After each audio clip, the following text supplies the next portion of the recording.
Ma'am, nata sa among preparation room, nataron diri magkuwanta among ipakita ninyo on how we prepare bodies para for final disposal.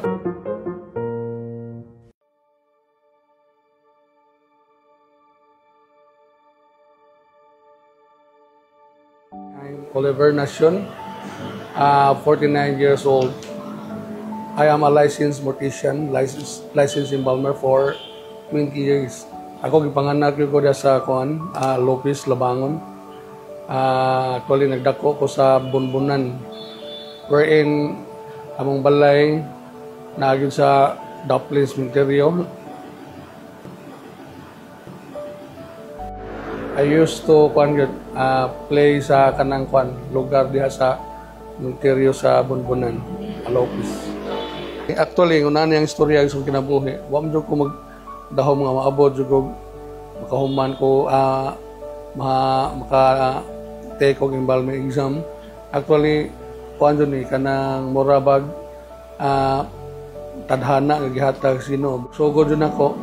Ingon tong manager apply, wa ko magduha-duha ni apply ko kay I know company man.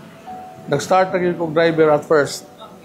Unya nakita nilang potensyal nako kay sa tanan namong mga driver ako ro may makamao mo type typewriter to sa una nga di man mga high school o gito ka ako mga kauban o gito ka graduate high school or sa elementary nga ako ro masaligan sa manager kay ako may makamao mo type og certificate mo to nakita ang potential.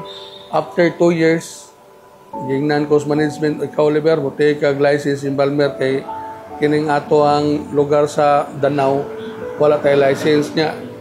So sa funeral establishment kinahanglan man ginagnaay license embalmer usadyo. Kundi ko malimot March 2007 naka-take yung exam, that was March 6.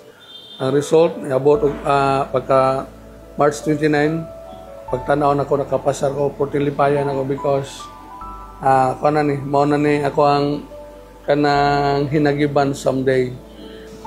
First day yun ako sa funeral ma'am, di ko katok di ko kaganahan mukaon kaya nga naman luod ba siya tanahon jud. If you feel nga ludanon ka alabaw jud ka luod jud nya ang among nasugatan na to ang patay lain jud kay kuan daghan kay mga samad pero tinagdahan na bidsor baho pa kaayo.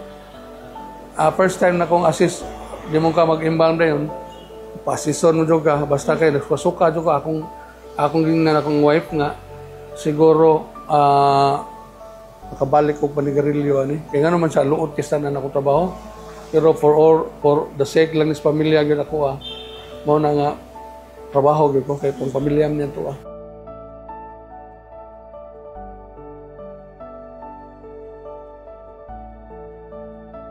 That's fueled my ambition. Napukaw ang ako ang damgo nga makahuman lang jud ko kurso. That is why niadto ko sitiyo kay lain man ang atong staff mas professional pa nato nakahuman man sila. Mao to that was 2016 panahon tong Tatay Digong ni enroll ko dito sa Sitio. Una daan man kong taga Sitio wa kay magdugay dali ra among process. Mao to nga I made a lot of sacrifices because kung dito ka mo kuan taas maabot wa jud kay himuon wa jud damgo hitabo.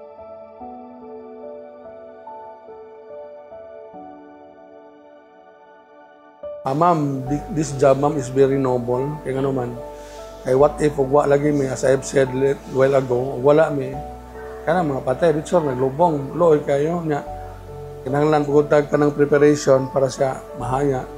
Actually ma'am mao nga akong pinaka goals kinabuhi if ever nga mo pasar ng among akong gipangandoy nga thesis sa embalming mahimo na siyang 4-year course at least dili na bitaw kanang og sa kumbaga dili na ka bulihon or di nakadagdaogon kaya nga naman namkay yagian nga taas nga more on professional ang dating like sa gawas di man ka pwede dito mo imbal o dili ka license.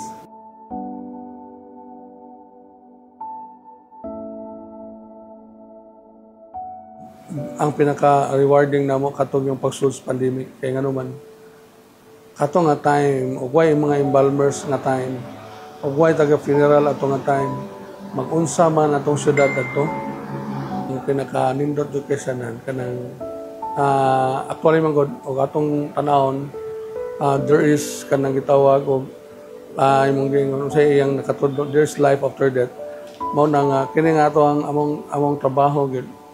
Ako gini gi-consider nga kanang noble, at the same time ang nakatudlo ginuntog maayo mao gini akong ikabilin sa mga next generation na kanang corpse or expired body, cadaver or usay atong ingana na kinahanglan gyud atong i-treat ito-taron og maayo kay nga naman that someday kita'y mamatay, tataron tagtarong pod sa mga muhipos na to. Mao ginay pinaka moral lesson nako nga i-impart sa mga tao nako dinhi.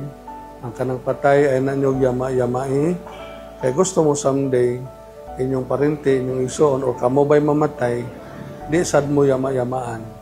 Kay mao ni siya rule of thumb or rule of kwan nga, do not do unto others what others do unto you. The same, mubalik yun na